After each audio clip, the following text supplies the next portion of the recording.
Chapter number 18 from your history book of grade 8, and the name of the chapter is the Judiciary. This is from your civics part. The judiciary system in India. India is a federal system. Federal system is where we are going to have different levels of the government. Not only one single government will be there in the center. We are going to have central government, state government, and the state government will be further divided into the local governments as we are studying in the context of India. So, India is a federal system with two levels of government, one at the center and the other in the states. However, there is a single unified system of courts also for the Indian Union and the states. This system forms the third branch of the government, that is the judiciary. So first is the legislature, then the executive, and then we are having the judiciary.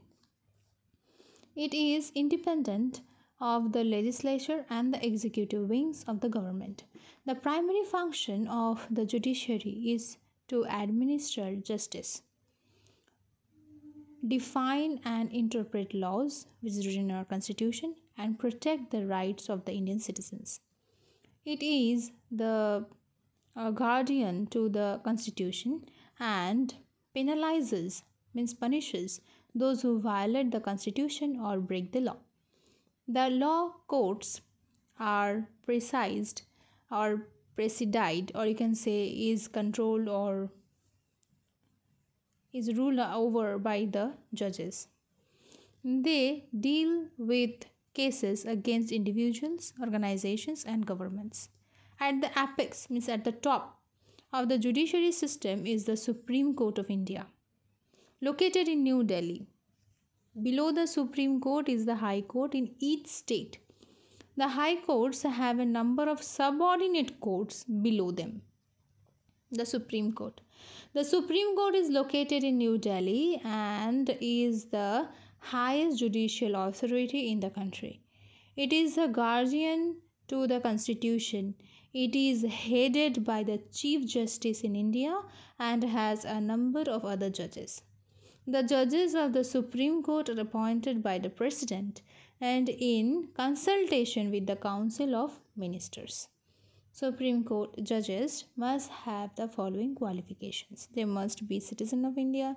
They must either be advocates of the High Court or are of two or more such courts in succession for at least 10 years.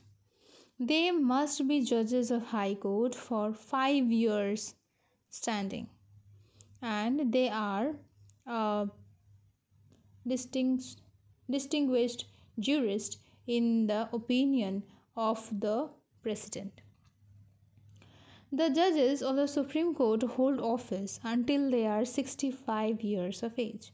The President cannot dismiss Supreme Court judges before the end of their term, that is, before the end of their 65 years. Supreme Court judges can only be removed on the grounds of proven misbehavior or incapable through impeachment.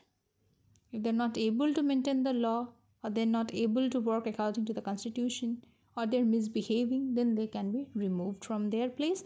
That is called, this process of removing the judges from the Supreme Court is called the impeachment. Powers of the Supreme Court. The Supreme Court has three kinds of powers to pass judgments in civil and criminal cases. That is the original jurisdiction, one is the appellate jurisdiction, and the other is advisory jurisdiction. Apart from this, it also acts as the guardian to the constitution, and it is a court of record. That means whatever decision they are giving, it is kept in a recorded format. So what is original jurisdiction? Certain cases are brought before the Supreme Court directly for the first time.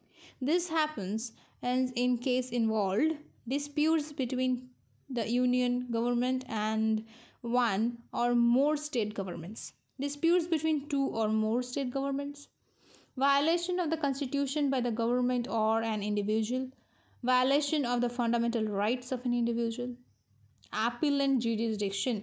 Appellant means apply, okay, or to appeal.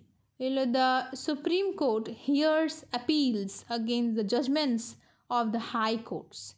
The Supreme Court is the final court of appeal and has the power to review and change decisions of the high courts. Advisory jurisdiction, that means advise. The Supreme Court can advise the President on request on legal and constitutional issues. The President may or may not accept the advice. Revisory jurisdiction. The Supreme Court has the power to review any judgment or order which has passed earlier in order to rectify any error or mistake it may have made. Guardian to the Constitution.